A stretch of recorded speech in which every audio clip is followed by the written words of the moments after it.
Avant de commencer l'histoire, dites-nous d'où vous regardez en laissant un commentaire ci-dessous. Si vous aimez cette vidéo, n'oubliez pas de liker et de vous abonner. Passez une merveilleuse journée. Profitez de l'histoire, tout le monde. La pluie martelait les grandes fenêtres du manoir d'Ashbourne, comme des poings furieux, chaque goutte résonnant dans la salle de bal où l'élite du Massachusetts s'était réunie pour le gala de charité annuel. Eliza Harper se déplaçait dans l'espace au pull avec une précision répétée, sa robe saphir ondulant alors qu'elle ajustait les arrangements floraux et vérifiait l'éclairage une dernière fois. Après 3 ans à organiser des événements mondains, elle savait que chaque détail comptait, surtout lorsqu'il s'agissait de Victor Langston. Elle ne l'avait pas encore vu ce soir, mais sa présence se faisait déjà sentir, comme une ombre planant sur l'événement. Les invités murmuraient son nom avec un mélange de révérence et de prudence, comme si parler trop fort pouvait le faire apparaître prématurément. Eliza connaissait ce sentiment, la tension électrique qui précédait l'arrivée de l'homme le plus craint et respecté du Massachusetts. L'odeur des roses blanches et du champagne français embaumait l'air, mais il y avait autre chose, une énergie fébrile qui faisait se dresser les poils sur ses bras. Elle ajustait le dernier candélabre en cristal lorsque le bruit de pas fermes sur le marbre italien trancha à travers la douce musique du quatuor à cordes. Mademoiselle Harper. La voix grave et maîtrisée la fit pivoter instantanément. Là se tenait Victor Langston, dans toute sa magnificence intimidante, vêtu d'un smoking noir qui semblait taillé sur mesure pour souligner chaque ligne de son corps athlétique. Ses yeux bleus foncés, froids comme de l'acier trempé, se fixèrent sur les siens avec une intensité qui fit battre son cœur malgré elle. « Monsieur Langston », répondit-elle, forçant sa voix à rester professionnelle tout en serrant son porte-document contre sa poitrine, « tout est exactement comme demandé. L'enchère commencera à 21 heures, et les canapés. Vous avez changé l'arrangement de la table principale. » Ce n'était pas une question, c'était une affirmation froide qui coupa ses mots en deux. Eliza sentit le sang affluer à ses joues. « Oui, je pensais que cela serait plus élégant avec. Je ne vous ai pas demandé ce que vous pensiez. » Il avança d'un pas, envahissant son espace personnel. L'eau de Cologne masculine, bois de cèdre, et quelque chose d'indéfinissablement dangereux, l'enveloppa comme un piège. « Je vous ai demandé pourquoi vous avez modifié mes instructions précises. » L'irritation grandit dans sa poitrine, comme une flamme alimentée par l'oxygène. Pendant 3 ans, elle avait enduré son arrogance, ses ordres cinglants, sa manière de traiter les gens comme des pions sur un échiquier, mais ce soir, sous la pression de l'événement le plus important de l'année et avec la tempête faisant écho à sa propre turbulence intérieure, quelque chose en elle céda. Parce que, dit-elle, laissant tomber le porte-document au sol avec un claquement qui fit tourner quelques invités proches dans leur direction, pour une fois dans votre vie privilégiée, Monsieur Langston, vous pourriez faire confiance à quelqu'un qui sait ce qu'il fait. Le silence qui suivit fut assourdissant. Même le quatuor à cordes sembla baisser le volume, comme si la musique elle-même craignait d'interrompre l'instant. Les yeux de Victor se plissèrent dangereusement, et elle vit un muscle de sa mâchoire tressaillir. « Répétez ça, » dit-il, sa voix basse mais chargée d'une menace voilée. Eliza savait qu'elle aurait dû reculer, s'excuser, baisser la tête et reprendre sa place. Mais la frustration de ces années de manque de respect et de condescendance bouillonnait dans ses veines comme du vin chaud. « Vous m'avez parfaitement entendu. » Elle fit un pas en avant, éliminant complètement la distance entre eux. Elle pouvait sentir la chaleur émanant de son corps, voir les petites gouttes de pluie qui scintillaient encore dans ses cheveux noirs. « Je ne suis pas votre employé personnel, Monsieur Langston.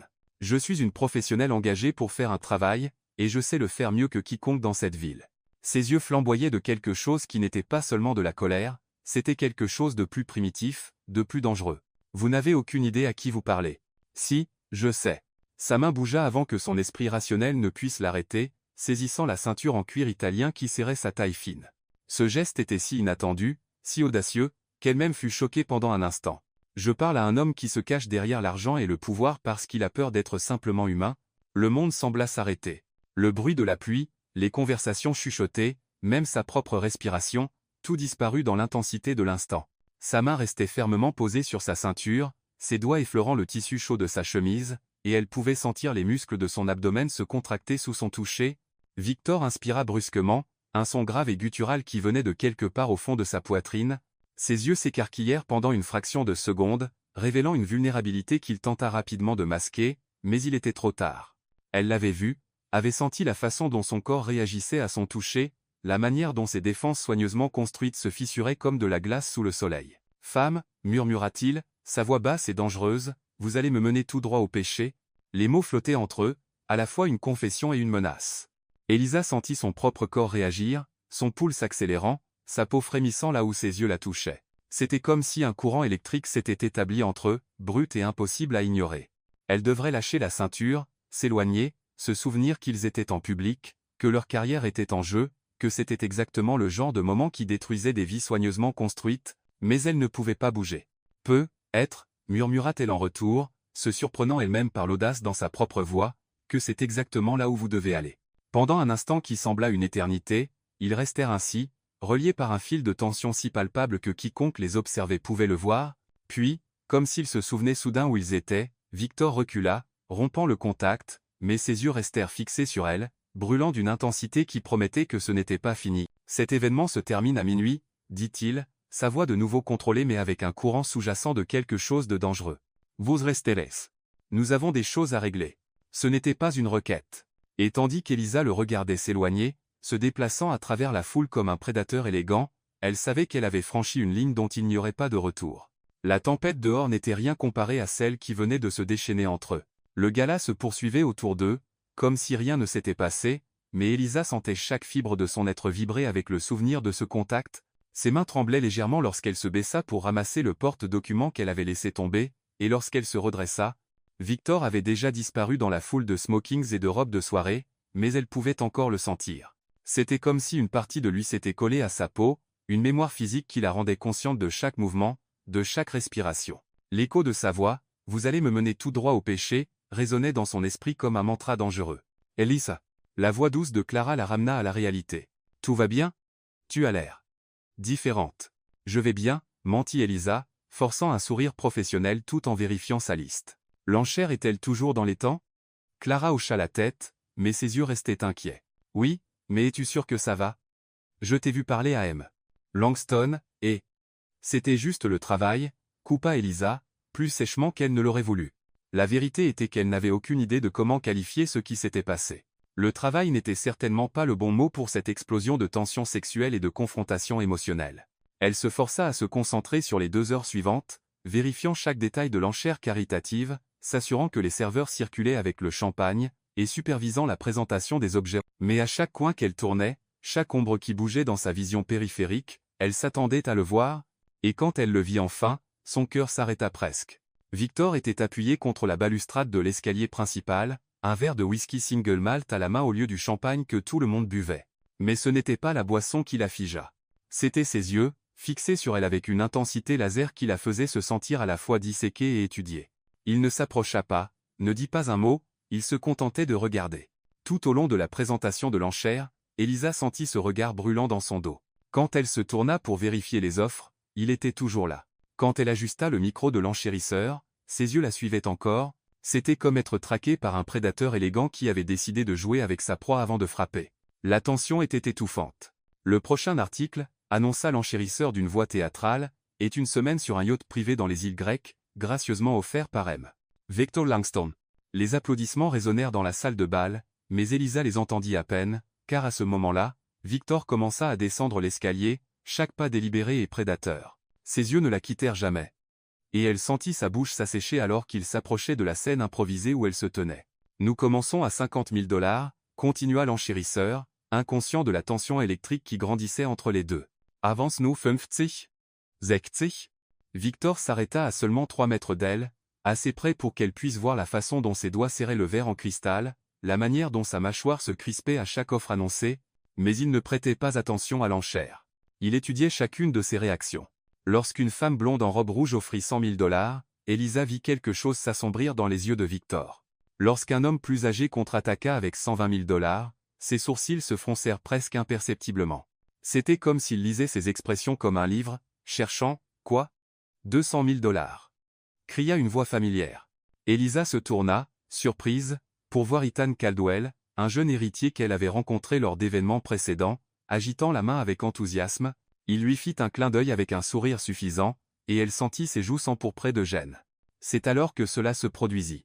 Un son grave, presque un grognement, s'échappa de la gorge de Victor, si bas que seule elle, dans leur proximité, pouvait l'entendre. Mais cela suffit à faire vibrer chaque terminaison nerveuse de son corps en alerte. Elle le regarda, et ce qu'elle vit dans ses yeux lui coupa le souffle, la jalousie, une jalousie pure, primitive et complètement irrationnelle brûlant dans ses profondeurs bleu foncé. 200 000 $ une fois, scandale enchérisseur. $300 000. La voix de Victor trancha l'air comme une lame, froide et définitive. Un murmure de surprise parcourut la foule. Ethan Caldwell fronça les sourcils, clairement frustré d'être surenchéri si facilement. Mais Victor ne le regardait pas. Il regardait Elisa, et dans ses yeux, il y avait un message clair.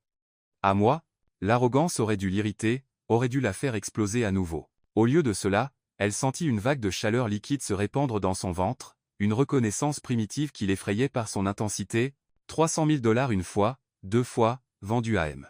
Langston. Les applaudissements éclatèrent à nouveau, mais Elisa les enregistra à peine car Victor avançait vers elle, et cette fois, il n'y avait pas de foule où se cacher, pas de protocole social pour la protéger, il s'arrêta si près qu'elle pouvait sentir la chaleur émanant de son corps, voir les petites lignes autour de ses yeux qui parlaient de nuits sans sommeil et de décisions difficiles. « Avez-vous quelque chose contre les voyages en mer » demanda-t-il, sa voix assez basse pour qu'elle seule puisse l'entendre. « Hé, quoi » Elisa cligna es yeux, confuse. L'expression sur votre visage quand Caldwell a fait son offre, expliqua-t-il, faisant un pas de plus. On aurait dit de l'inquiétude. Sa perspicacité la laissa sans voix. Il avait lu son expression de malaise face à l'attention d'Ethan comme s'il maîtrisait parfaitement ce langage. Ce n'était pas de l'inquiétude, murmura-t-elle, se forçant à maintenir le contact visuel. C'était juste du professionnalisme. Ses lèvres se courbèrent en quelque chose qui n'était pas tout à fait un sourire. Menteuse. Le mot flotta entre eux, à la fois une caresse et une accusation. Elisa sentit son pouls s'accélérer, sa respiration devenir superficielle. C'était comme s'il pouvait voir à travers toutes ses défenses, directement jusqu'à la partie d'elle qui avait répondu à sa jalousie avec une satisfaction perfide. « Monsieur Langston » commença-t-elle, essayant de reprendre un peu de contrôle sur la situation. « Victor » corrigea-t-il, sa voix ferme. « Après ce qui s'est passé il y a 2 heures, je pense qu'on peut laisser tomber les formalités. » Le rappel de ce moment, sa main sur sa ceinture, le son guttural qu'il avait émis, la manière dont le monde s'était arrêté, lui fit fléchir les genoux. « C'était une erreur » murmura-t-elle. « Vraiment ?» Il leva la main, et pendant un instant, elle crut qu'il allait la toucher. Au lieu de cela, ses doigts planèrent à quelques millimètres de sa joue, si près qu'elle pouvait sentir la chaleur de sa peau, parce que de mon point de vue, ça semblait être la chose la plus honnête qui se soit passée dans cette salle ce soir. L'honnêteté de cette déclaration la frappa comme un coup à l'estomac. Parce qu'il avait raison. Au milieu de toute la fausseté polie et des sourires calculés de la haute société, ce moment de fureur brute et de désir avait été brutalement réel. Elisa, sa voix était presque un murmure maintenant, et le son de son nom sur ses lèvres fit se contracter quelque chose au fond de son ventre. Vous savez que vous ne pouvez pas prétendre que ça n'a pas eu lieu. Elle voulait discuter, voulait retrouver sa colère précédente et l'utiliser comme une armure. Mais tout ce qu'elle pouvait ressentir était son intensité magnétique qui l'attirait plus près, comme une force gravitationnelle qu'elle ne pouvait pas résister. « Je ne sais pas ce que vous voulez que je dise, » admit-elle, détestant la vulnérabilité dans sa voix, « je ne veux pas que vous disiez quoi que ce soit. » Ses yeux tombèrent sur ses lèvres pendant une fraction de seconde avant de revenir aux siens. « Pasincole. » Le poids des mots non dits flottait entre eux. Promesse dangereuse, menace séduisante, la certitude que ce n'était que le début. Puis, comme si un sortilège s'était rompu, Victor recula. « Minuit, Elisa, dit-il, retrouvant son masque de contrôle froid. Ne m'obligez pas à venir vous chercher. » Et sur ces mots, il s'éloigna, la laissant debout au milieu de la salle de bal avec un cœur battant irrégulièrement et la terrible certitude que, quoi qu'il arrive à minuit, rien dans sa vie ne serait plus jamais pareil. Minuit arriva comme une sentence. Elisa regarda les derniers invités dire leurs adieux. Leur rire résonnant dans les couloirs de marbre alors qu'ils étaient escortés vers leur voiture de luxe. La pluie s'était réduite à une bruine persistante, mais des nuages sombres dominaient encore le ciel, bloquant toute trace de lune ou d'étoile.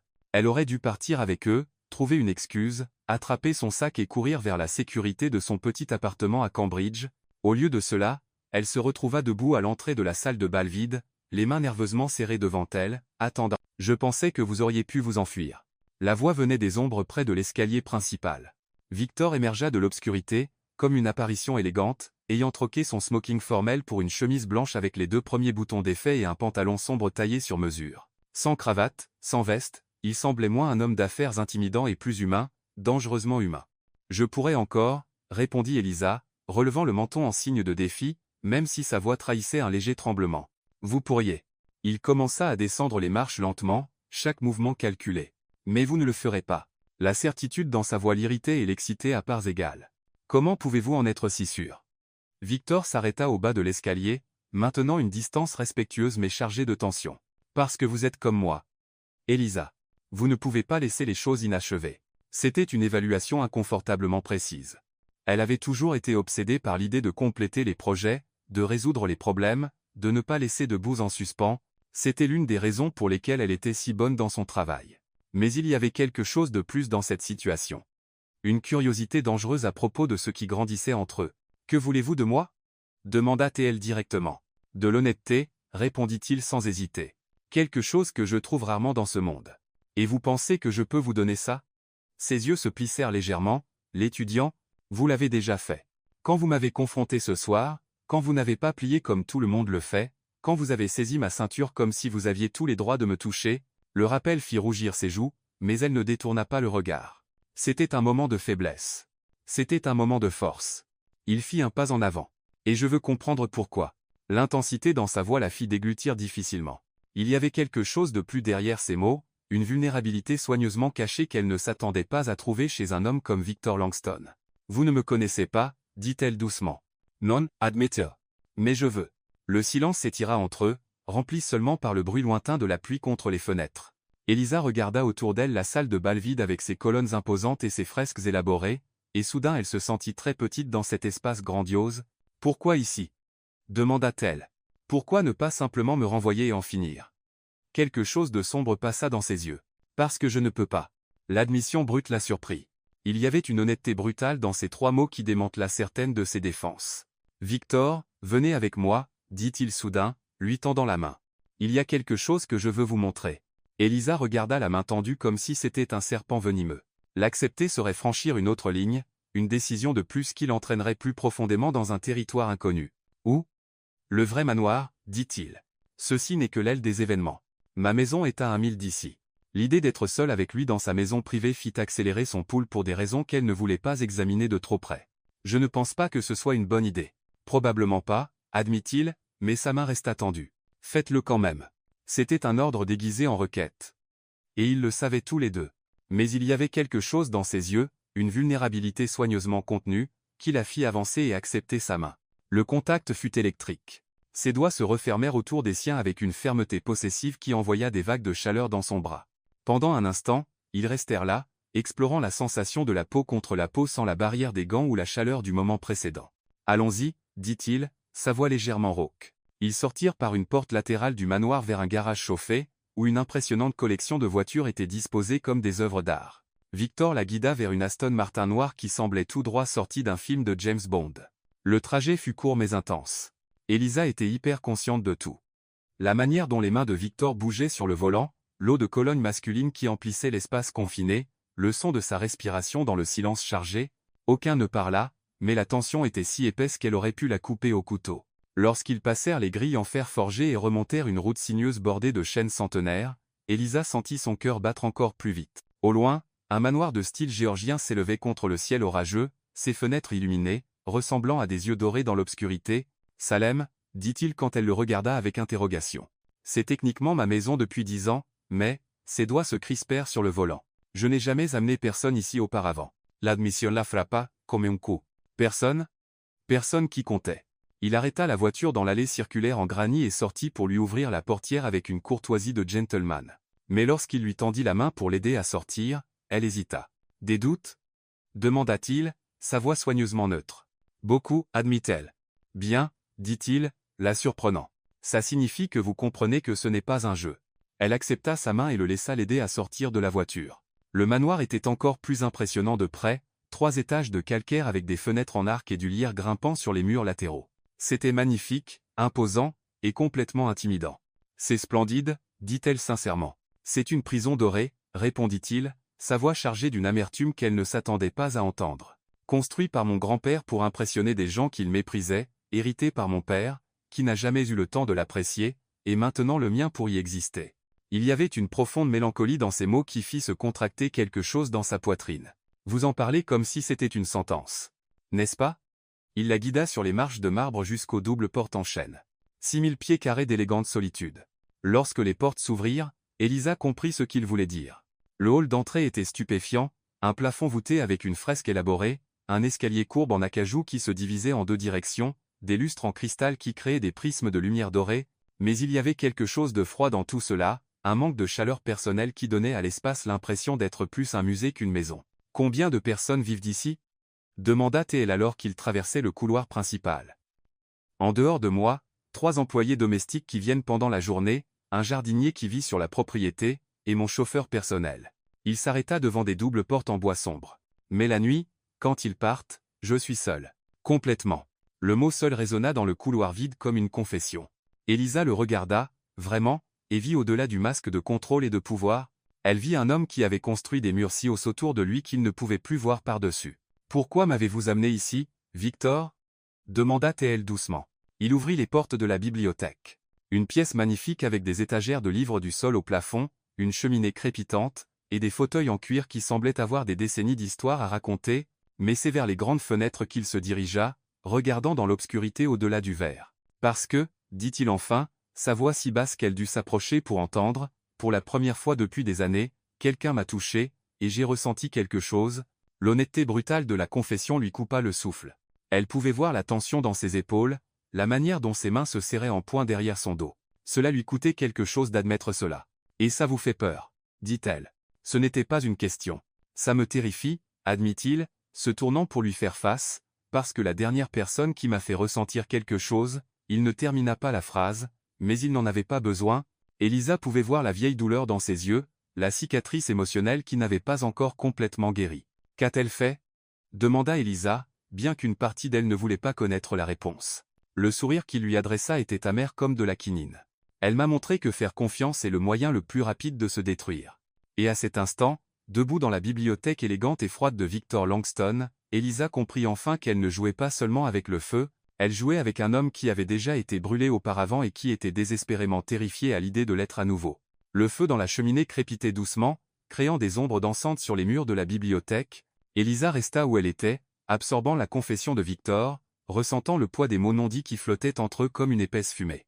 La douleur dans ses yeux était palpable, une vieille blessure qui saignait encore lorsqu'on la touchait. « Vous n'êtes pas obligé de me le dire » dit-elle doucement, bien que chaque fibre de son être voulait comprendre ce qui avait façonné cet homme complexe devant elle. « Non » acquiesça-t-il, s'éloignant de la fenêtre pour approcher de l'étagère. Ses doigts suivirent les dos en cuir comme s'il cherchait une réponse dans les pages jaunies. « Mais peut-être que je veux le faire. » L'admission la surprit.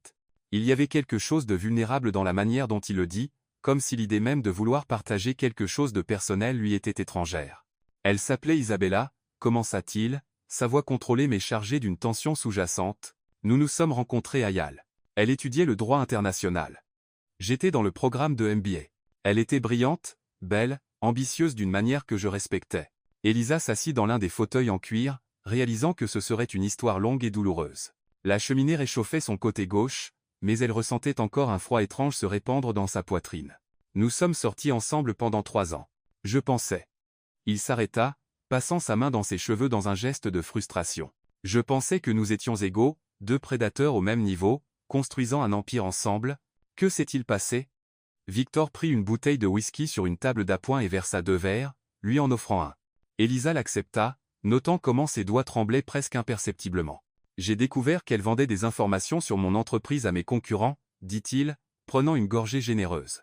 Pendant 2 années entières, chaque stratégie que je partageais avec elle, chaque mouvement que je planifiais, chaque vulnérabilité que je montrais, elle les monétisait tous.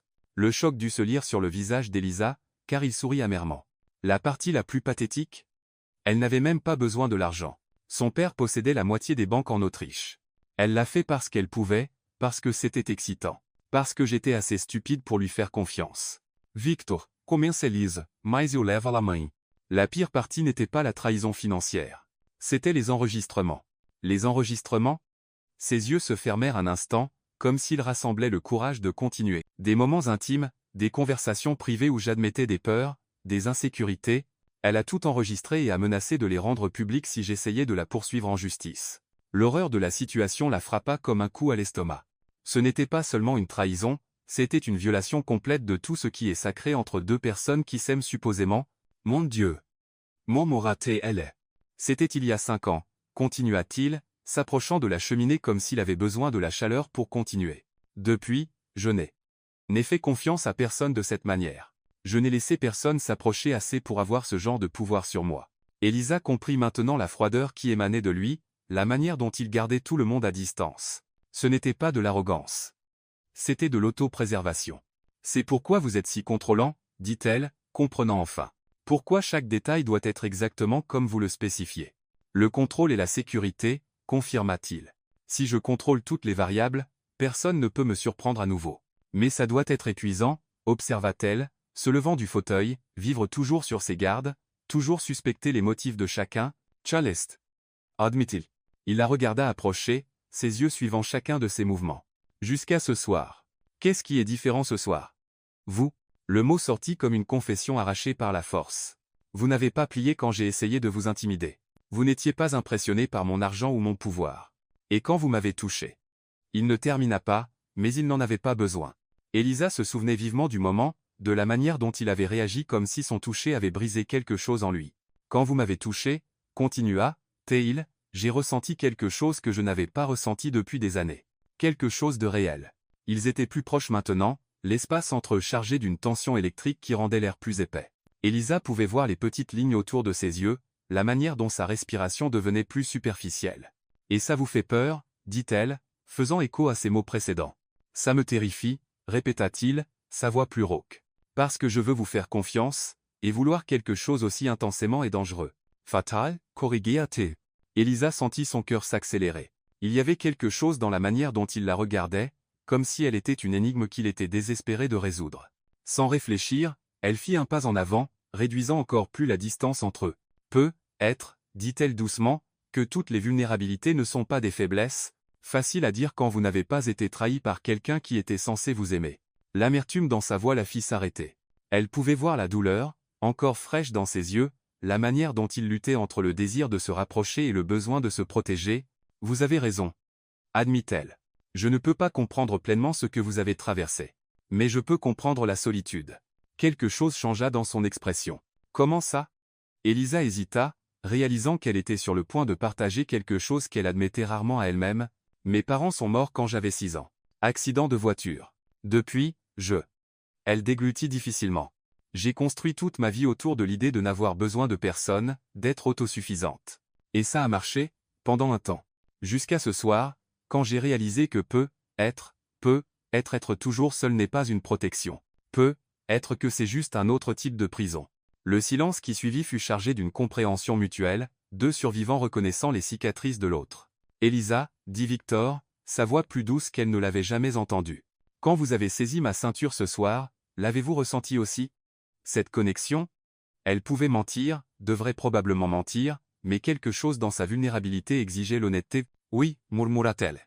Il fit un pas en avant, et soudain ils étaient si proches qu'elle pouvait voir les petites cicatrices d'acné adolescente que même les meilleurs soins pour hommes n'avaient pas pu complètement effacer. C'était un détail si humain, si réel, que quelque chose fondit en elle. Et maintenant, demanda-t-il, levant la main pour presque toucher son visage, que ressentez-vous maintenant? De la peur, admit-elle. Et de l'excitation. Et quelque chose que je ne peux pas nommer. Je connais le nom pour ça, dit-il, ses doigts faisant enfin contact avec sa joue. Le toucher était si léger qu'il enregistrait à peine, mais il envoya des vagues de chaleur à travers tout son corps. C'est du désir. Le mot flotta entre eux comme une confession dangereuse.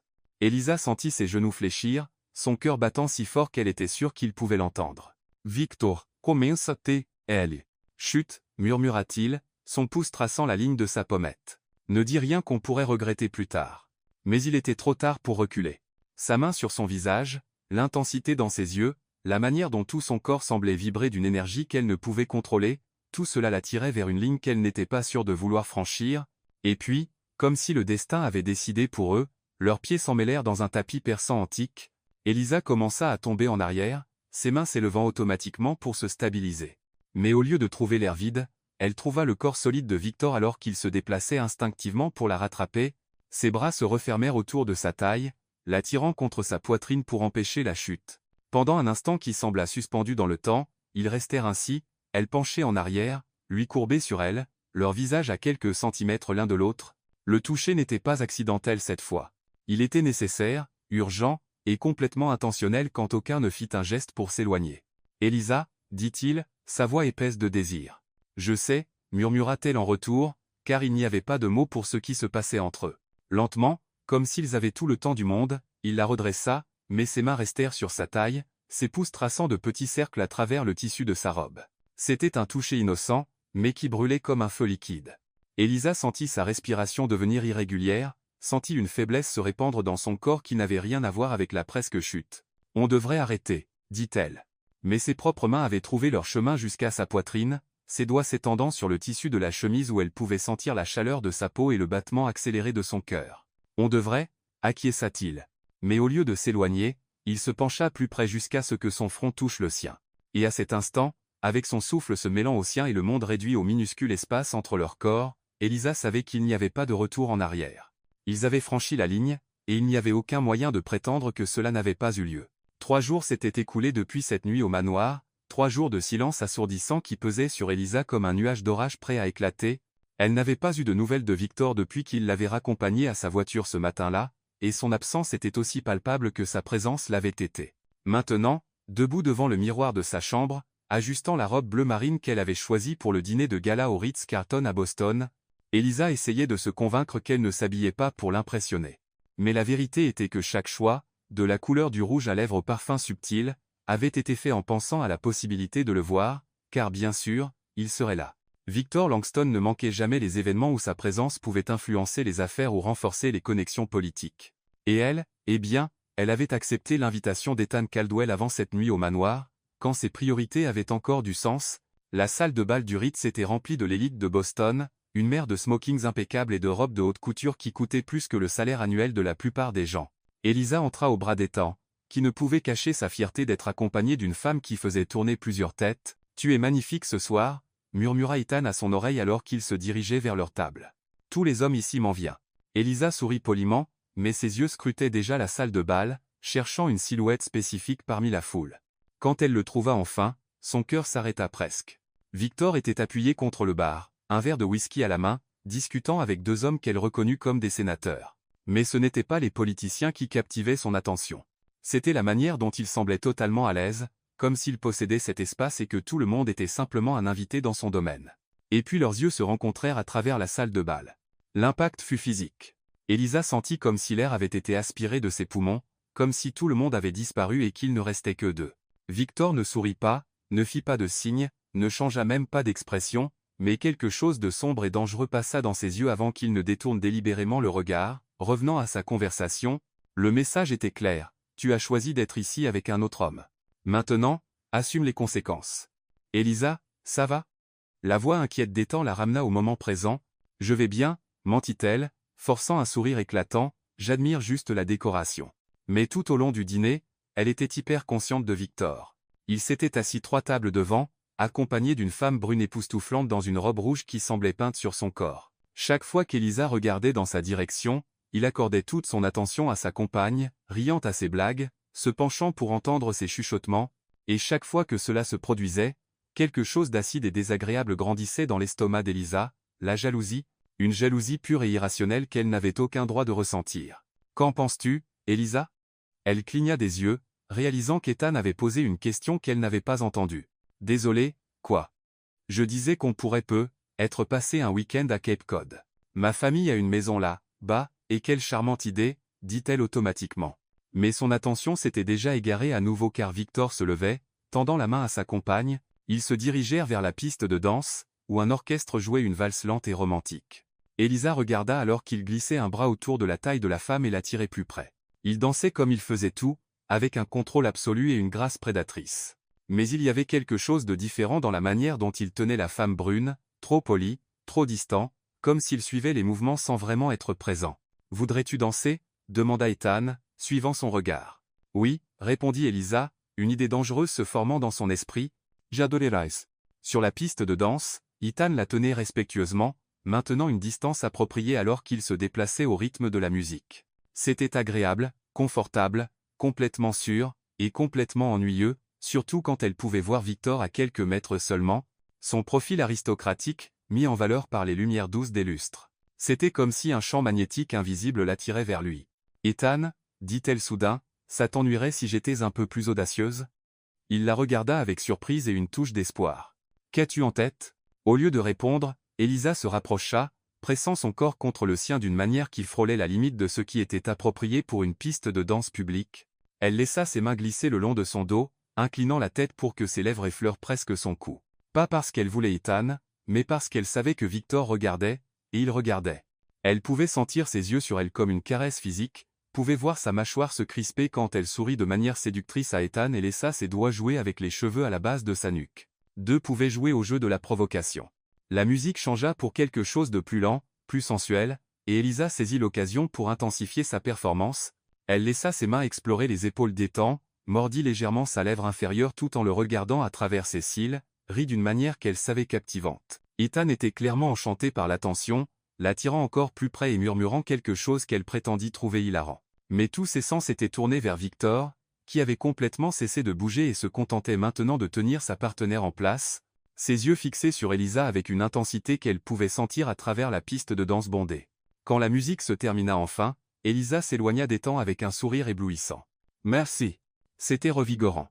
Pour moi aussi, » dit Ethan, clairement espérant que la soirée mènerait à quelque chose de plus. « Peut-être qu'on pourrait. Puis-je emprunter votre partenaire pour la prochaine danse ?» La voix grave et contrôlée coupa la phrase d'Ethan comme une lame. Elisa se tourna lentement, feignant la surprise en voyant Victor debout derrière elle, élégant et dangereux dans son smoking impeccable. « Monsieur Langston, » dit-elle avec une fausse cordialité, « quelle surprise !» Mademoiselle Harper.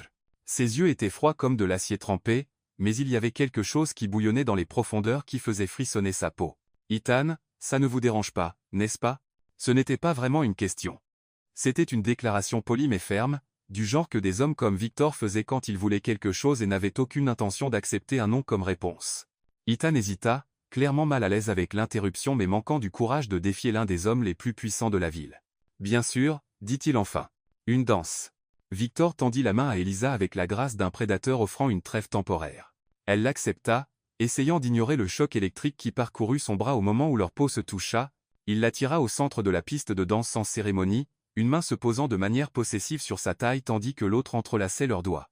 Mais contrairement à la distance respectueuse qu'il avait maintenue avec sa partenaire précédente, Victor tira Elisa contre son corps sans aucune prétention de convenance. « Belle prestation », murmura-t-il à son oreille, sa voix trop basse pour que quiconque d'autre entende. « Très éclairante. »« Je ne sais pas de quoi vous parlez, » répondit Elisa, essayant de sembler indifférente, mais sa voix sortit légèrement essoufflée. « Vraiment ?» Ses doigts se resserrèrent sur sa taille. « Parce que de mon point de vue, on dirait une femme essayant de provoquer de la jalousie, et si c'était le cas, défia-t-elle, relevant le menton pour rencontrer ses yeux, est-ce que ça a marché ?»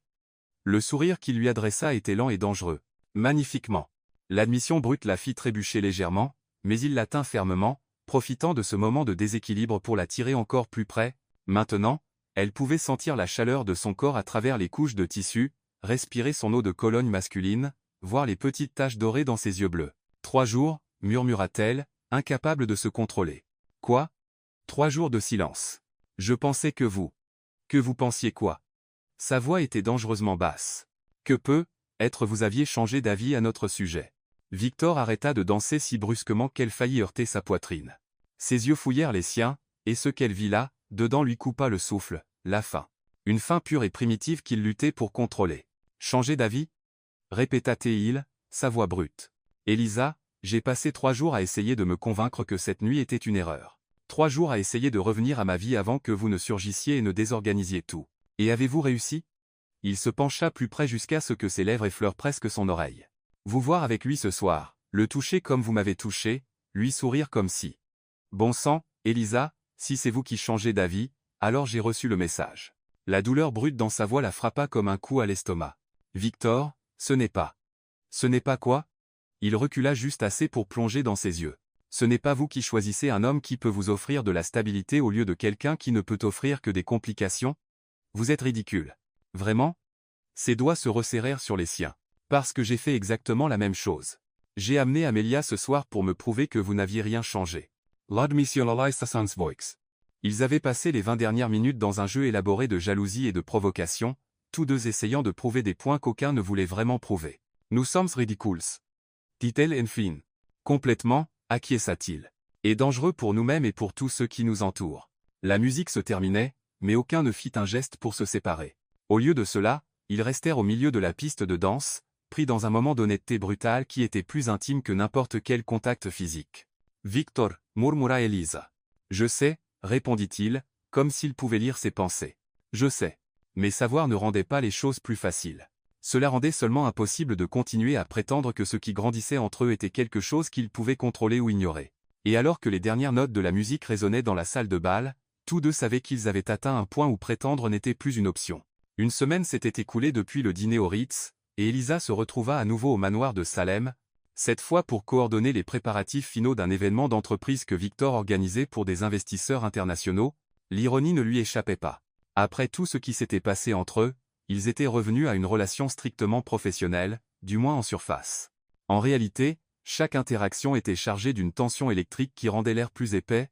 Victor avait été scrupuleusement poli et distant depuis son arrivée ce matin-là, la traitant avec la même courtoisie froide qu'il montrait à tous les autres fournisseurs, mais elle surprenait des regards volés, quand il pensait qu'elle ne regardait pas, et la manière dont il évitait tout contact physique accidentel ne faisait que confirmer qu'il était aussi affecté qu'elle. Maintenant, en fin d'après-midi, avec l'équipe de restauration terminant les préparatifs dans la cuisine et les fleuristes mettant la touche finale aux arrangements, Elisa se retrouva seule dans le bureau principal de Victor, vérifiant les derniers détails sur sa liste. Le bureau était une parfaite extension de l'homme. Élégant, imposant, et rigoureusement organisé, des étagères remplies de textes commerciaux et de biographies s'étendaient du sol au plafond. Un bureau massif en acajou dominait le centre de la pièce, et des fenêtres panoramiques offraient une vue imprenable sur les jardins méticuleusement entretenus. Elisa vérifiait les paramètres audio pour la présentation du soir lorsqu'un vent fort claqua à la porte du bureau, en voyant une pile de documents volés depuis la table d'appoint. Soupirant, elle s'agenouilla pour les ramasser, organisant automatiquement les pages éparpillées. C'est alors qu'elle vit le nom. Isabella Reinhardt. Elisa se figea, tenant une lettre qu'elle n'aurait clairement pas dû voir, mais le nom de la femme qui avait trahi Victor était là, en lettres dorées en haut d'un papier à en-tête élégant, et elle ne put résister à lire quelques lignes. Cher Victor, j'espère que cette lettre te trouve en bonne santé. Je sais que je n'ai aucun droit de te contacter après tout ce qui s'est passé, mais certaines circonstances rendent cela nécessaire. Qu'est-ce que vous faites, bon sang? La voix glaciale fit sursauter Elisa, laissant tomber le reste des papiers à nouveau. Elle se tourna pour trouver Victor debout dans l'embrasure de la porte, et l'expression sur son visage était absolument meurtrière. La porte a claqué, et les papiers se sont envolés. Je ne faisais que mentir. Il entra dans le bureau comme un prédateur qui avait trouvé un intrus sur son territoire. Vous lisiez ma correspondance privée. Pas intentionnellement. Elisa se leva rapidement, ses mains tremblant légèrement. Son nom était là, et vous avez pensé que vous aviez le droit de fouiller dans ma vie personnelle. Sa voix était basse, contrôlée, mais chargée d'une fureur glaciale qui la fit reculer. Victor, s'il vous plaît, laissez-moi expliquer. Expliquer quoi? Il s'approcha d'elle, ses yeux bleus brûlants de trahison. Comment vous avez violé ma vie privée? Comment vous avez prouvé que j'avais raison de ne pas vous faire confiance? L'accusation la frappa comme une gifle physique. Ce n'est pas juste. C'était un accident. C'était une intrusion. Il s'arrêta à quelques centimètres d'elle, et elle pouvait voir la vieille douleur mêlée à une colère nouvelle dans ses yeux. Exactement comme elle le faisait, toujours en trouvant des excuses pour fouiller dans des choses qui ne la regardaient pas. Je ne suis pas elle. Explosa Elisa, sa propre frustration débordant enfin. Ne me comparez pas à une femme qui vous a délibérément trahi. Vraiment? Il rit, mais le son n'avait absolument aucun humour. Parce que de mon point de vue, vous venez de faire exactement ce qu'elle faisait, envahir ma vie privée et maintenant vous essayez de le justifier. Vous voulez savoir ce que j'ai lu? Défia Elisa, fatiguée d'être traitée comme une criminelle. 2 lignes où elle disait qu'elle devait vous parler de certaines circonstances. C'est tout. Et si cela suffit pour que vous me mettiez dans la même catégorie qu'elle, alors peut-être que le problème, c'est vous. Le silence qui suivit fut assourdissant. Victor la fixa comme si elle venait de le gifler, ses yeux se plissant dangereusement. Je suis le problème, répéta-t-il, sa voix mortellement basse. Oui. Elisa ne reculait pas maintenant. Vous êtes tellement obsédé par ce qu'elle a fait que vous voyez de la trahison dans chaque ombre, du soupçon dans chaque geste innocent. Ce n'est pas de la protection, Victor. C'est de la paranoïa. De la paranoïa? Il fit un autre pas, envahissant complètement son espace personnel. La paranoïa, c'est quand vos peurs sont injustifiées. Les miennes sont basées sur une expérience réelle. Et combien de temps allez-vous utiliser ça comme excuse? Rétorqua-t-elle. Combien de temps allez-vous vous cacher derrière cette trahison pour éviter toute connexion réelle avec une autre personne? Je ne me cache pas. Si, vous le faites. Elisa enfonça son doigt contre sa poitrine, trop furieuse pour se soucier des conséquences. Vous êtes tellement terrifié à l'idée d'être blessé à nouveau que vous préféreriez rester seul dans votre manoir froid plutôt que de risquer de faire confiance à quelqu'un. Et peut-être que j'ai raison, rugit-il, perdant enfin le contrôle. Peut-être que la solitude est meilleure que d'être poignardé dans le dos par quelqu'un que vous avez laissé entrer, ou peut-être, cria Elisa en retour, que vous avez tellement peur de vivre que vous préféreriez exister comme un fantôme de la personne que vous étiez autrefois. Les mots résonnèrent dans le bureau comme des coups de feu. Tous deux respiraient fort, les visages rouges d'adrénaline et de colère, les corps tendus comme des cordes de violon prêtes à se rompre. « Sortez », dit enfin Victor, sa voix dangereusement basse. « Sortez de ma maison maintenant. »« Avec plaisir », répondit Elisa, sa propre voix tremblant d'émotion. « Mais avant que je parte, laissez-moi vous dire quelque chose. Isabella a peut-être brisé votre confiance, mais vous la laissez gagner. Vous lui permettez de voler non seulement votre passé, mais aussi votre avenir. » Elle se tourna pour partir, mais sa voix l'arrêta. « Et que suggérez-vous que je fasse? Oublier tout et faire confiance aveuglément à la première personne qui se présente ?» Elisa se retourna, et cette fois, il y avait des larmes dans ses yeux, des larmes de frustration, de douleur, de perte pour quelque chose qu'elle n'était même pas sûre d'exister. « Non, dit-elle doucement. Mais peut-être pourriez-vous envisager que toutes les femmes ne sont pas elles. Que peut-être, juste peut-être, certaines d'entre nous méritent la chance que vous mourrez de peur de donner. » Sur ce, elle quitta le bureau, laissant Victor seul avec ses démons et la lettre d'Isabella encore éparpillée sur le sol, comme la preuve d'une blessure qui refusait de guérir. Elle atteignit sa voiture avant que les larmes ne commencent vraiment à couler. Ce n'étaient pas des larmes parce qu'il avait crié sur elle ou même parce qu'elle avait été accusée injustement. C'étaient des larmes pour avoir vu un homme si clairement détruit par son passé qu'il ne pouvait envisager un avenir différent. Et des larmes parce qu'elle comprenait enfin que peu importait ce qu'elle ressentait pour lui. Peu importait la connexion qu'ils avaient partagée ou la chimie qui existait entre eux. Tant que Victor permettrait à Isabella de définir toutes ses relations futures, il ne serait jamais vraiment libre d'aimer une autre personne, y compris elle. Alors qu'elle roulait vers Cambridge sous un ciel qui s'assombrissait, Elisa prit une décision. Elle terminerait les préparatifs de l'événement à distance, et ensuite couperait tous les liens professionnels avec Victor Langston.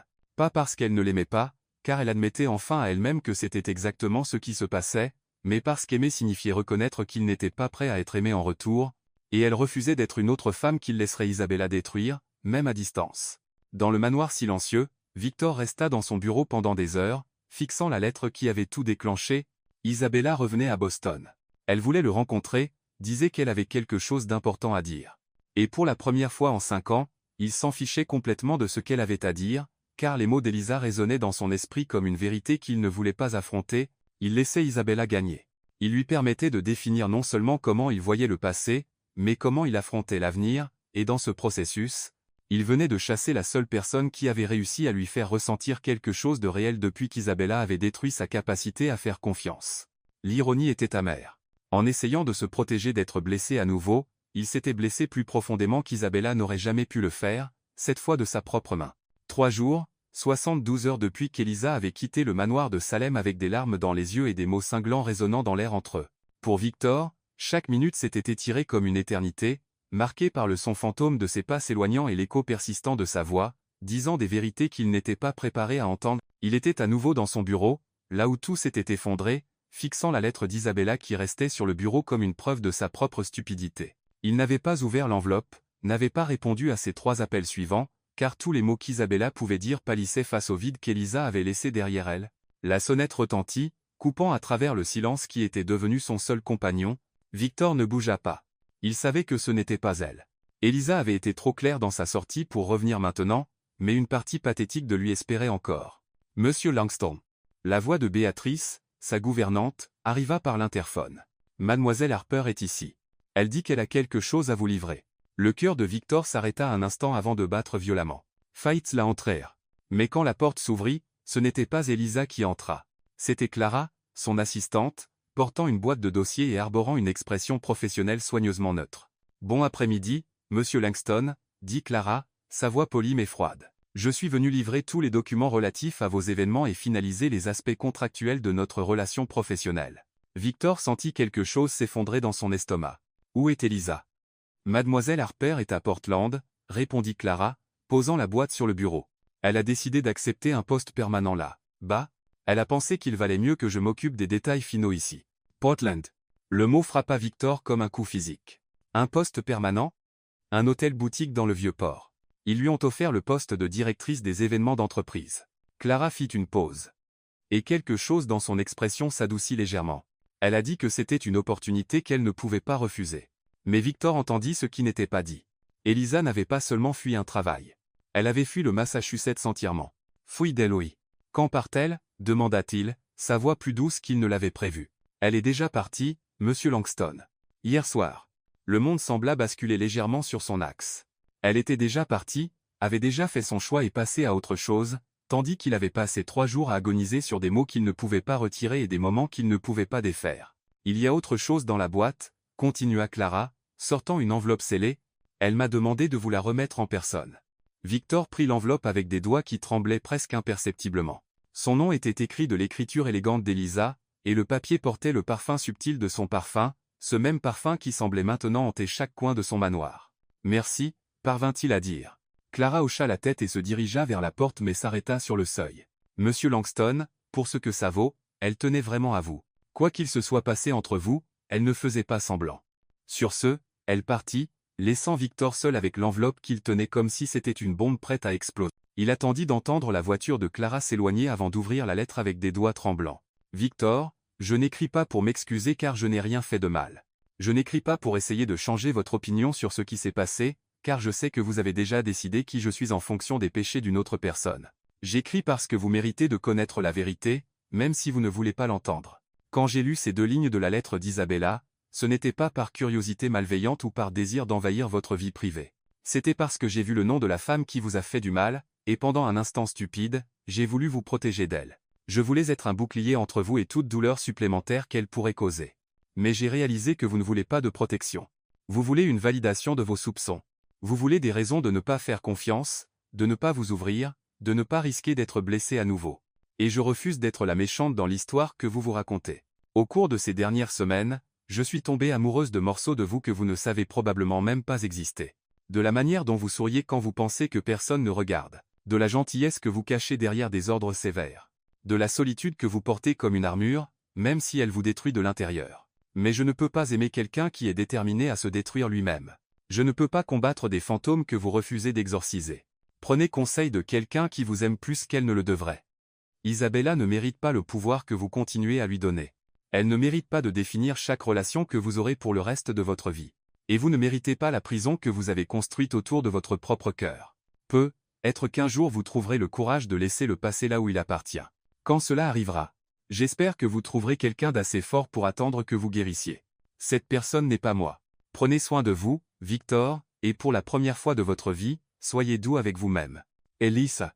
Victor lut la lettre 3 fois avant que les mots ne pénètrent vraiment. Quand il comprit enfin, vraiment comprit ce qu'elle disait, il eut l'impression de se réveiller d'un cauchemar qui avait duré 5 ans. Elle avait raison sur tout.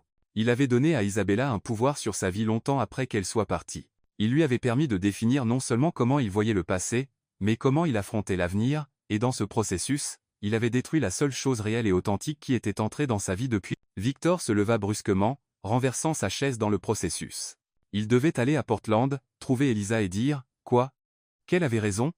Qu'il était un lâche qui avait laissé une femme morte à sa vie actuelle définir tous ses choix ? Qu'il était amoureux d'elle et avait été trop lâche pour l'admettre ? Il attrapait déjà ses clés de voiture quand la réalité le frappa. Elisa ne voulait pas de ses excuses, ne voulait pas de ses explications ou de ses promesses de changement. Elle l'avait clairement dit dans la lettre. Elle voulait qu'il guérisse, qu'il trouve un moyen de faire la paix avec son passé avant d'essayer de construire un avenir avec qui que ce soit. Et elle avait raison là. Dessus aussi. Victor laissa tomber les clés sur le bureau et marcha jusqu'à la fenêtre, regardant les jardins qu'Elisa avait loués cette première nuit. Tout semblait différent maintenant, plus froid, plus vide, comme si la couleur avait été drainée du monde quand elle l'avait quitté. Pour la première fois en 5 ans, Victor se força à vraiment penser à Isabella, pas à la douleur qu'elle avait causée ou à la trahison qu'elle avait perpétrée, mais à la vraie femme qu'elle avait été. Manipulatrice, oui, cruelle, certainement. Mais aussi petite, insécure, quelqu'un qui avait fait du mal aux autres parce qu'elle-même était blessée. Et il avait donné à cette femme petite et brisée un pouvoir sur chaque jour des 5 dernières années de sa vie. Mais plus maintenant. Victor ramassa la lettre d'Isabella sur le bureau, et, sans l'ouvrir, la jeta dans la cheminée. Il regarda les flammes consumer le papier, transformant ses mots en cendres et en fumée, pas parce qu'il n'était pas curieux de ce qu'elle voulait dire, mais parce qu'il comprenait enfin que cela n'avait pas d'importance. Isabella faisait partie de son passé, et il lui avait permis de voler trop de son présent. Il n'allait pas la laisser voler son avenir aussi. Même si cet avenir n'incluait pas Elisa, et il commençait à accepter que cela pourrait ne pas être le cas, il n'allait pas vivre le reste de sa vie comme un fantôme de lui-même. Cette nuit-là, pour la première fois en 5 ans, Victor Langston dormit sans rêver de trahison et se réveilla déterminé à découvrir qui il pouvait être quand il cesserait d'être défini par celle qu'il avait autrefois blessée, même si découvrir cela signifiait apprendre à vivre avec le fait qu'il avait perdu la seule femme qui aurait être valu la peine de risquer son cœur à nouveau. Le prix de la guérison, découvrait-il, était parfois de perdre la personne qui avait rendu la guérison nécessaire en premier lieu. 2 mois, 63 jours, pour être exact. Pas que Victor comptait, sauf qu'il le faisait, car chaque matin à son réveil, c'était la première chose que son esprit calculait automatiquement. 2 mois depuis qu'Elisa avait quitté sa vie, ne laissant qu'une lettre brutale et honnête et un vide qui semblait croître plutôt que diminuer avec le temps. Maintenant, il se tenait au bar du Fairmont à Boston, buvant un whisky qu'il ne goûtait pas vraiment, entouré du bourdonnement d'un autre événement d'affaires qui était devenu une routine vide dans sa vie. La réunion était pour présenter une nouvelle joint-venture avec des investisseurs européens, le genre d'accord qui l'enthousiasmait autrefois, qui faisait courir son sang avec l'adrénaline de la conquête. Aujourd'hui, il pouvait à peine se concentrer sur la conversation autour de lui. « Langston, entends-tu un mot de ce que dit Baxter ?» La voix amusée de Henry Vaughan, son avocat et l'un des rares hommes qui osaient le taquiner publiquement, coupa à travers sa distraction. Bien sûr, mentit Victor avec aisance, forçant son attention à revenir sur l'homme français robuste qui expliquait les détails d'une usine de semi-conducteurs à Paris, mais son esprit était ailleurs, dans un petit hôtel-boutique à Portland. Plus précisément, il avait résisté à la tentation de chercher des informations sur Elisa pendant presque 2 semaines avant de céder et d'embaucher un enquêteur discret, pas pour l'espionner. Il avait appris sa leçon sur la violation de la vie privée des gens, mais juste pour savoir si elle allait bien. Elle allait plus que bien. Elle prospérait. L'hôtel avait augmenté ses revenus d'événements de 40% en 2 mois qu'elle y était. Elle avait mis en œuvre une série d'innovations qui étaient copiées par des établissements concurrents, et elle avait été mentionnée dans 3 articles de magazines professionnels comme l'une des jeunes professionnelles à surveiller dans l'industrie hôtelière. C'était exactement ce qu'elle méritait, et exactement ce qui rendait son absence de sa vie encore plus insupportable. « Si vous voulez bien m'excuser, » murmura Victor, s'éloignant du groupe d'hommes d'affaires. Il avait besoin d'air, d'espace, de n'importe quoi qui n'était pas une minute de plus à prétendre qu'il se souciait des marges de profit et des projections trimestrielles. Il avait atteint le hall quand il la vit. Elisa se tenait près du comptoir de la réception, portant un costume gris foncé qui mettait en valeur sa silhouette élégante et discutant animément avec un homme grand aux cheveux bruns que Victor ne reconnaissait pas. Elle souriait, pas le sourire poli et professionnel qu'elle utilisait lors des événements professionnels, mais un sourire authentique et chaleureux qui illuminait tout son visage. L'impact de la voir fut physique. Victor sentit comme s'il avait reçu un coup à l'estomac, tout l'air quittant ses poumons d'un coup. 2 mois à se convaincre qu'il passait à autre chose, 2 mois à essayer d'accepter qu'elle avait fait le bon choix en partant, et tout s'effondra au moment où il la revit. Elle était plus belle que dans son souvenir. Il y avait une légèreté dans ses mouvements, une confiance détendue qui n'existait pas quand elle travaillait pour lui. C'était comme si un poids avait été levé de ses épaules, probablement son poids. Victor aurait dû partir, retourner à l'événement, terminer ses affaires et rentrer chez lui sans troubler la paix qu'elle avait clairement trouvée. Au lieu de cela, il se retrouva à marcher vers elle, comme attiré magnétiquement. Elle le vit quand il était à 3 mètres. Le sourire disparut de son visage, remplacé par une expression de choc qui se transforma rapidement en quelque chose de plus prudent. « Victor » dit-elle, sa voix soigneusement contrôlée. « Quelle surprise !»« Elisa !» Il s'arrêta à une distance respectueuse, douloureusement conscient de l'homme à côté d'elle, qui les observait avec une curiosité évidente. « Tu as l'air en forme. » Ce n'était pas une question. C'était une observation chargée de soulagement et de quelque chose de dangereusement proche du désir. « Je le suis » confirma-t-elle. « Et toi ?» C'était une question simple avec une réponse compliquée. Il était fonctionnel. Il était productif. Il vivait sa vie d'une manière qui, techniquement, le qualifiait de bien portant, mais était-il vraiment bien? C'était une question complètement différente. « Je survis » dit-il honnêtement. Quelque chose passa dans ses yeux, peut être de la compassion, ou une reconnaissance. Mais avant qu'elle ne puisse répondre, l'homme à ses côtés s'éclaircit délicatement la gorge. « Oh » dit Elisa, semblant se souvenir de sa présence. « Victor, voici Nathan Caldwell. » Nathan, Victor Langston. Caldwell. Le nom résonna dans l'esprit de Victor pendant un instant avant qu'il ne se souvienne. Ethan Caldwell, le jeune héritier qui avait accompagné Elisa au Ritz. Ce devait être un parent, peut être un frère, à en juger par la similitude de la structure faciale. « Enchanté de vous rencontrer » dit Nathan, tendant la main avec un sourire sincère. « Elisa m'a beaucoup parlé de vous. Beaucoup parlé de lui. » Victor se demanda quelle version de l'histoire Nathan avait entendue, probablement une version édulcorée qui le dépeignait comme l'homme d'affaires difficile qui avait rendu la vie d'Elisa dans le Massachusetts impossible. « J'espère que la plupart étaient positifs » dit Victor, serrant la main de l'homme. « En fait, » dit Nathan, jetant un regard à Elisa que Victor ne pouvait pas interpréter, c'était assez éclairant. « Nathan, » dit rapidement Elisa, une mise en garde claire dans sa voix. « Quoi ? Tu as dit toi-même qu'il était Nathan. » Cette fois, Son ton ne laissait aucun doute. Il devait arrêter de parler immédiatement. Mais le mal était fait. Victor pouvait voir la rougeur monter au cou d'Elisa, la manière dont elle évitait son regard. Elle avait parlé de lui avec cet homme, et à en juger par le sourire de Nathan, ce n'était pas seulement des plaintes professionnelles. Eh bien, dit Nathan, clairement inconscient de la tension qu'il avait créée, je pense que je vais vous laisser rattraper le temps perdu. Elisa, à demain pour le déjeuner. Elle hocha la tête, toujours incapable de regarder directement Victor. Bien sûr, merci pour le dîner ce soir. Nathan embrassa sa joue d'une manière visiblement familière, fit un signe de la main à Victor et s'éloigna, les laissant seuls dans le hall bondé. Le silence s'étira entre eux, chargé de 2 mois de mots non dits et d'émotions soigneusement réprimées. Tu as l'air heureuse, dit enfin Victor. Je le suis, répondit-elle, et il pouvait entendre la vérité dans sa voix. Le travail à Portlandais, c'est tout ce que j'espérais qu'il serait. Et Caldwell? La question échappa avant qu'il ne puisse l'arrêter, chargé d'une jalousie qu'il n'avait aucun droit de ressentir. Les yeux d'Elisa rencontrèrent enfin les siens, et il y avait un mélange d'exaspération et de quelque chose qui semblait dangereusement proche de la tendresse dans son expression. Nathan est un ami, dit-elle doucement, un bon ami qui a été très patient avec moi pendant que je m'adaptais. Il veut être plus qu'un ami. Encore une fois, les mots échappèrent avant qu'il ne puisse les censurer. Mais c'était évident, n'importe quel homme dans un rayon de 15 000 d'Elisa Harper voudrait être plus que son ami. Peut être, admit-elle. Mais je ne suis pas prête pour ça. Pourquoi pas? La question flotta entre eux comme une confession dangereuse, car ils connaissaient tous deux la réponse. Elle pouvait le voir dans ses yeux, tout comme il pouvait le voir dans les siens. Victor, dit-elle doucement, que fais-tu ici? Des affaires, dit-il automatiquement. Une réunion avec des investisseurs européens. Non, que fais-tu ici? Elle fit un geste vers l'espace entre eux. Avec moi, en ce moment? C'était une question juste qui méritait une réponse honnête. Le problème était qu'il n'était pas sûr de pouvoir donner une réponse honnête sans s'effondrer complètement.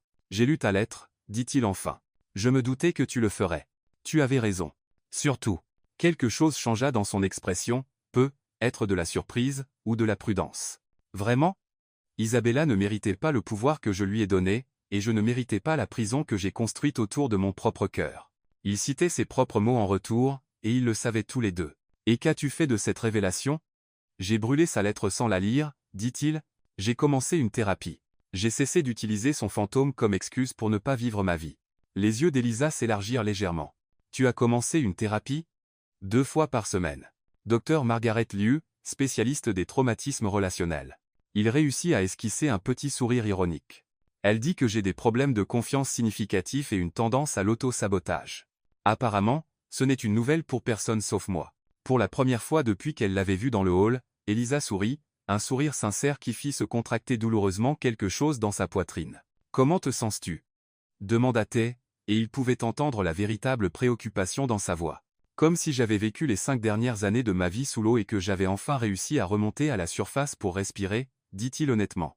C'est effrayant, mais c'est mieux. Ils restèrent silencieux un moment, absorbant le poids de la conversation. Tu me manques, dit soudain Victor, les mots sortant dans une confession désespérée. Chaque jour, chaque nuit, tout me manque chez toi. Ta voix, ton parfum, la manière dont tu lèves un sourcil quand tu penses que je suis ridicule. Victor. Je sais que je n'ai aucun droit, continua-t-il rapidement. Je sais que tu as avancé, que tu as construit quelque chose de mieux sans moi, mais j'avais besoin que tu saches que tu as changé ma vie, et que je suis désolé, plus que tu ne peux l'imaginer, d'avoir gâché le temps que nous avions ensemble. Des larmes scintillaient dans ses yeux, maintenant, mais elle ne parla pas. Je ne suis pas venu ici pour essayer de te convaincre de revenir, dit-il, forçant les mots à sortir, même si chaque fibre de son être criait le contraire.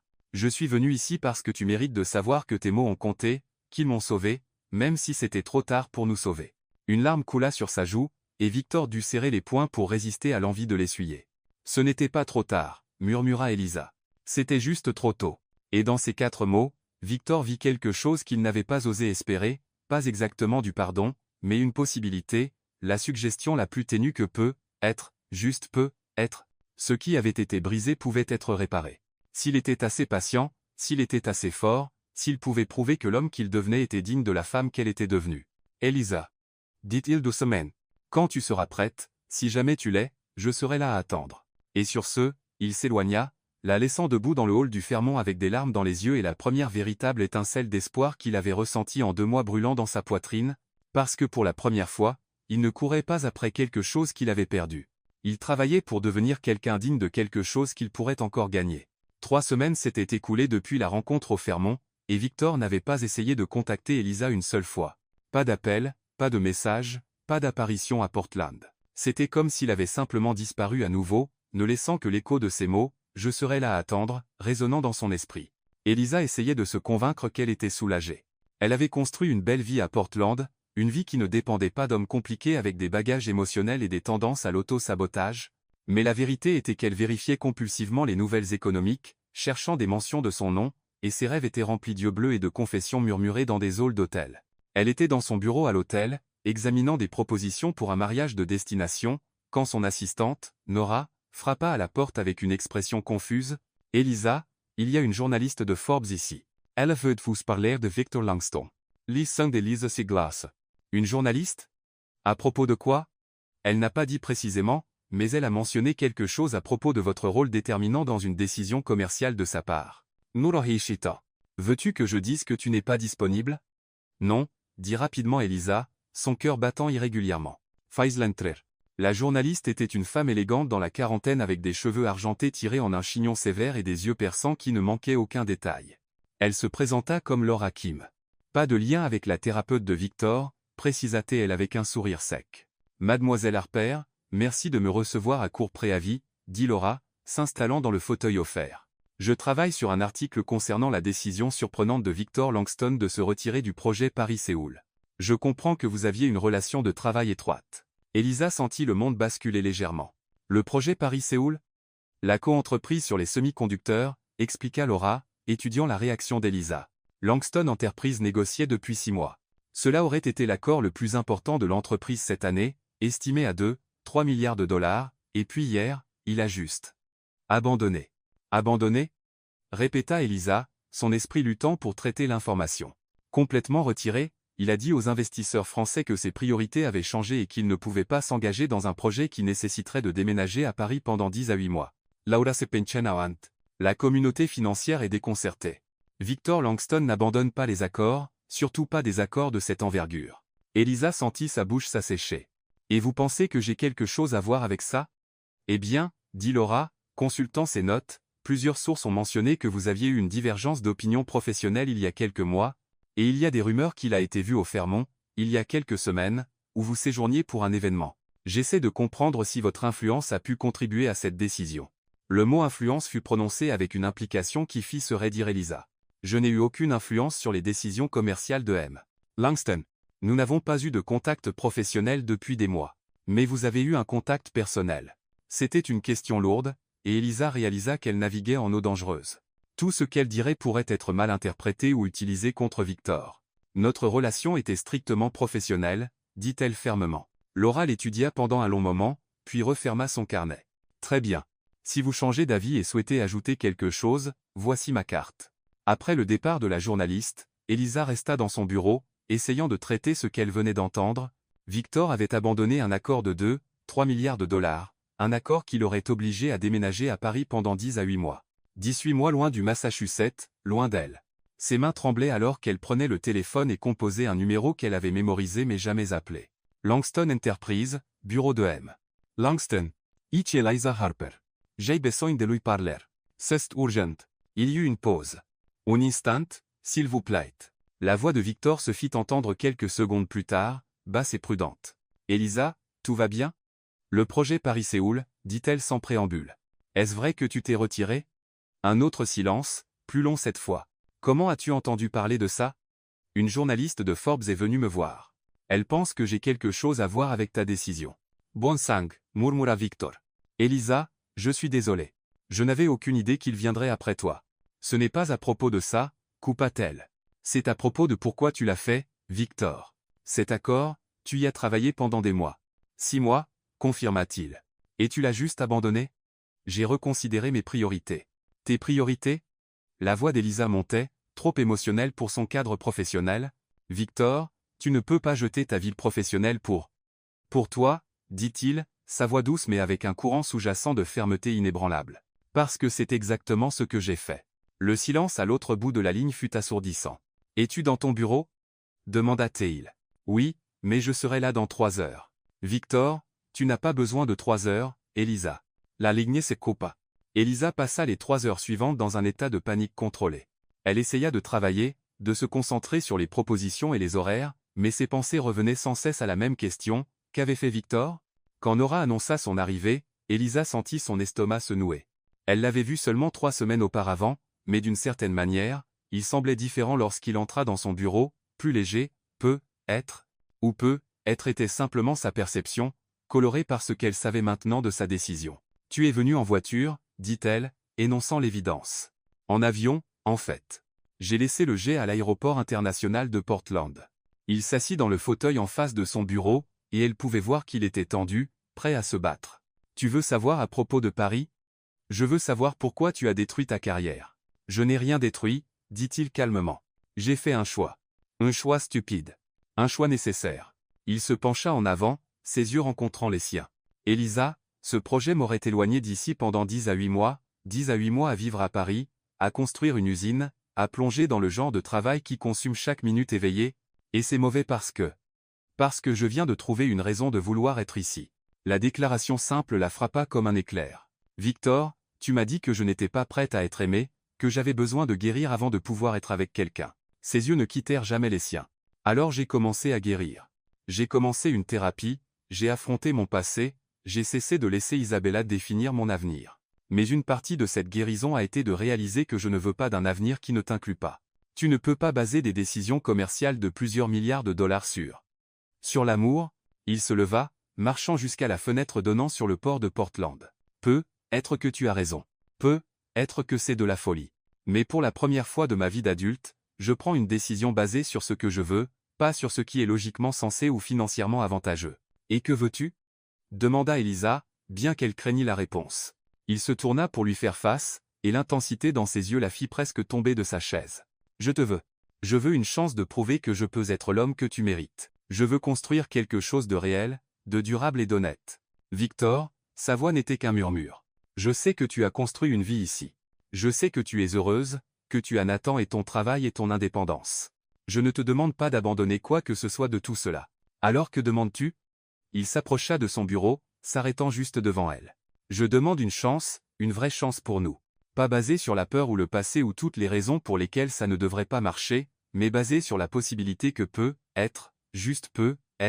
nous puissions construire quelque chose de mieux ensemble que tout ce que nous avons séparément. Elisa sentit des larmes piquer ses yeux. Tu as abandonné 3 milliards de dollars. J'ai abandonné 10 à 8 mois loin de toi, corrigea-t-il. L'argent? Il y aura toujours d'autres accords. Mais toi? Ses yeux s'adoucirent. Tu es irremplaçable. Et je t'ai déjà perdu une fois en étant un idiot hanté. Je ne te perdrai pas à nouveau en mettant l'argent au-dessus de ce qui compte vraiment. Et si je dis non? Demanda-t-elle, sa voix se brisant légèrement. Et si je dis que c'est trop tard, que j'ai avancé? Alors je l'accepte, dit-il simplement, et je vis avec la certitude qu'au moins j'ai essayé. Qu'au moins une fois dans ma vie, j'ai choisi l'amour plutôt que la logique, l'espoir plutôt que la peur. Elisa regarda cet homme qui était entré dans sa vie comme une force de la nature et en était sorti de la même manière. Mais maintenant il était de retour, vulnérable et ouvert d'une manière qu'elle n'avait jamais vue auparavant. Et il offrait non seulement son cœur, mais une preuve tangible qu'elle comptait plus pour lui que n'importe quelle somme d'argent. C'était terrifiant. C'était merveilleux. C'était tout ce qu'elle avait voulu et tout ce qu'elle craignait de vouloir. Victor, dit-elle doucement, se levant pour lui faire face. Oui? Demande-moi encore. La confusion passa dans ses yeux. Te demander quoi? Ce que tu veux. La compréhension illumina ses traits, et il fit un pas de plus jusqu'à ce qu'elle puisse sentir la chaleur émanant de son corps. Je te veux, Elisa Harper, dit-il, sa voix épaisse d'émotion. Je veux ton cœur, ton esprit, ton avenir. Je veux me réveiller avec toi chaque matin, et m'endormir avec toi chaque nuit. Je veux me disputer avec toi et me réconcilier avec toi et construire quelque chose de beau et chaotique et réel. Et je te veux aussi, murmura-t-elle, les mots sortant comme une confession arrachée par la force. Le soulagement qui passa sur le visage de Victor était si palpable qu'elle faillit pleurer. Et puis il bougea, ses mains venant encadrer son visage, ses pouces essuyant des larmes qu'elle n'avait pas réalisé couler. Nous avons beaucoup à régler, dit-elle, plaçant ses mains sur les siennes. Oui, acquiesce-te-you. Ça va être compliqué. Probablement. Et tu as vraiment abandonné 3 milliards de dollars. Le meilleur investissement que j'ai jamais fait, dit-il. Et puis il se pencha, et elle se hissa sur la pointe des pieds, et enfin, ils cessèrent de lutter contre l'inévitable. 6 mois plus tard, Elisa se retrouva debout sur la terrasse du manoir de Salem, enveloppée dans un manteau en cachemire, regardant les premières étoiles apparaître dans le ciel d'octobre. La vue était à couper le souffle. Des jardins baignaient dans la lumière dorée du coucher de soleil, la silhouette lointaine de l'océan Atlantique, et un sentiment de paix qu'elle n'avait jamais imaginé trouver dans cet endroit qui lui avait autrefois semblé si froid et intimidant. Tant de choses avaient changé au cours des derniers mois. Elle était revenue dans le Massachusetts, pas immédiatement, pas à la hâte, mais après des semaines de conversations honnêtes et de planification minutieuse. Elle avait ouvert sa propre entreprise de conseil en événements, utilisant le manoir de Victor comme base d'opération pour une clientèle croissante qui incluait tout, des mariages intimes aux conférences d'entreprises internationales. Mais plus important que les changements professionnels étaient les changements personnels. Victor avait continué sa thérapie religieusement, et elle avait commencé la sienne, travaillant sur ses propres problèmes d'abandon et de peur de la dépendance émotionnelle. Ils avaient appris à se disputer de manière constructive, à communiquer sans attaque défensive, à se faire confiance de manière qu'ils pensaient tous deux impossible. Ça n'avait pas été facile. Il y avait des nuits où les vieux schémas refaisaient surface, où la peur de Victor d'être trahi entrait en collision avec le besoin d'indépendance d'Elisa. Il y avait des moments où tous deux se demandaient s'ils forçaient quelque chose qui ne devrait pas l'être. Mais il y avait aussi des matins où elle se réveillait dans ses bras, et se sentait complètement chez elle. Il y avait des après-midi où ils travaillaient côte à côte dans un silence confortable. Il y avait des nuits où ils parlaient jusqu'à l'aube de rêves et de peur et de tout, ce qui se trouvait entre les deux. Tu penses trop fort encore. La voix familière la fit sourire sans se retourner. Elle sentit Victor s'approcher par derrière, ses bras se refermant autour de sa taille alors qu'il se penchait pour embrasser le côté de son cou. Je réfléchis juste, dit-elle, s'appuyant contre la solidité de sa poitrine, à comment nous sommes arrivés ici? Avec beaucoup de thérapie et quelques disputes épiques, murmura-t-il contre sa peau, la faisant rire, et beaucoup d'orgueil blessé et de révélations douloureuses, et un sacrifice de 3 milliards de dollars que je n'arrive toujours pas à croire que tu aies fait. Elle sentit ses épaules haussées. Ça valait chaque centime. Elisa se tourna dans ses bras pour lui faire face. Même après tous ces mois, l'impact de l'avoir si près la frappait encore. La manière dont les derniers rayons du soleil mettaient en valeur les lignes aristocratiques de son visage, comment ses yeux bleus s'adoucissaient quand il la regardait, comment la tension qu'il portait autrefois dans ses épaules s'était dissoute, en quelque chose qui ressemblait beaucoup à du contentement. Des regrets? Demanda-t-elle, car même maintenant, une partie d'elle avait besoin de la confirmation. Juste un, dit-il, ses mains venant encadrer son visage. Son cœur, manque battement. Lequel? Qu'il t'ait fallu si longtemps pour saisir ma ceinture, dit-il avec un sourire lent qui fit se contracter quelque chose au fond de son ventre. Victor Langston, dit-elle, riant et frappant légèrement sa poitrine, tu es terrible. Je le suis, n'est-ce pas? Il se pencha jusqu'à ce que son front touche le sien. Chanceux, aussi. Pourquoi? Parce que, d'une manière ou d'une autre, contre toute attente et malgré tous mes efforts pour tout gâcher, la femme la plus incroyable que j'ai jamais rencontrée a décidé de m'aimer en retour. Les mots la surprenaient encore quand il les disait ainsi, si simple, si direct, si complètement dépouillé des complications qui avaient autrefois rendu toute déclaration d'amour impossible entre eux. Je t'aime, dit-elle en retour, car elle ne se lassait jamais de voir la manière dont ses yeux s'illuminaient quand elle le disait. Montre-moi, murmura-t-il, sa voix devenant rauque. Ici? Sur la terrasse, sous les étoiles, où n'importe qui pourrait nous voir. Il y avait de la taquinerie dans sa voix, mais aussi quelque chose de plus profond, une célébration de jusqu'où ils étaient allés depuis les jours où chaque contact devait être caché, chaque sentiment nié. Elisa se pencha plus près, ses lèvres effleurant presque les siennes. Et si je te disais que j'ai une meilleure idée? Quoi? Au lieu de répondre, elle tendit la main et saisit sa ceinture, le même geste qui avait tout commencé des mois auparavant, mais cette fois avec une intention complètement différente. Cette fois, ce n'était pas un défi ou une confrontation. C'était une invitation. L'effet fut immédiat et dévastateur. Victor inspira brusquement, le même son grave et guttural qu'il avait émis cette première nuit, mais maintenant il y avait de la reconnaissance dedans, mémoire, promesse. Femme, dit-il, faisant écho à ces mots d'il y a si longtemps, tu vas encore me mener tout droit au péché. J'y compte bien, murmura-t-elle en retour. Et puis il l'embrassait, et elle lui rendait son baiser, et tout le reste disparut. Il n'y avait pas de passé douloureux, pas de peur de l'avenir, rien d'autre que cet instant parfait et imparfait où deux cœurs blessés s'étaient enfin trouvés l'un l'autre. Le baiser était tout ce que leur premier baiser aurait dû être, pas désespéré, pas précipité, pas chargé de culpabilité. C'était une célébration et une promesse et une reddition complète. C'était le baiser de deux personnes qui s'étaient battues pour avoir le droit d'être ensemble et qui avaient enfin gagné. Quand ils se séparèrent enfin, tous deux étaient essoufflés, les visages rougis, les cœurs battant à l'unisson. Maison, dit Victor, un seul mot chargé d'intention. Maison, acquiesce Élise. Mais quand il se tourna pour la guider à l'intérieur, elle l'arrêta. Victor. Oui. Merci. Pourquoi? Pour t'être battu pour nous, pour ne pas avoir abandonné quand j'ai abandonné, pour devenir l'homme que tu savais pouvoir être. Il étudia son visage à la lumière croissante des étoiles, et quand il parla, sa voix était épaisse d'émotion. Merci de m'avoir appris la différence entre la solitude et la solitude choisie, entre la peur et la prudence, entre être seul et être en paix. Ils restèrent ainsi un moment de plus, absorbant le poids de ce qu'ils avaient surmonté et la promesse de ce qui était encore à venir. Puis, les mains entrelacées, ils se dirigèrent à l'intérieur du manoir qui n'était plus une prison dorée, mais un foyer qu'ils avaient construit ensemble, un cœur blessé à la fois. Et dans la bibliothèque, où tout avait failli s'effondrer des mois auparavant, où des secrets avaient été révélés et la confiance brisée, ils créèrent de nouveaux souvenirs. Des souvenirs de pardon et de seconde chance, d'un amour qui avait survécu au pire de deux et en était sorti plus fort. Car parfois, les plus belles histoires d'amour ne concernent pas des personnes parfaites qui se rencontrent au moment parfait. Parfois, elles concernent des personnes brisées qui choisissent de guérir ensemble, qui choisissent de se battre pour l'amour même quand c'est difficile, surtout quand c'est difficile. Et parfois, juste parfois, un simple contact, une main sur une ceinture, un moment de courage au milieu de la peur, peut tout changer absolument. Dehors, les étoiles brillaient au-dessus du Massachusetts, témoins silencieux de deux âmes qui avaient enfin trouvé leur chemin l'une vers l'autre. En fin de compte, Elisa et Victor découvrirent que le véritable amour ne consiste pas à trouver quelqu'un de parfait, il s'agit de trouver quelqu'un qui est prêt à être imparfait avec vous, deux âmes blessées qui ont choisi de guérir ensemble, qui ont transformé leurs cicatrices en cartes pour un avenir meilleur. Car parfois, un seul contact de courage peut réécrire des destins entiers. Et la plus grande révolution se produit quand nous décidons d'arrêter de fuir l'amour et de commencer à nous battre pour lui.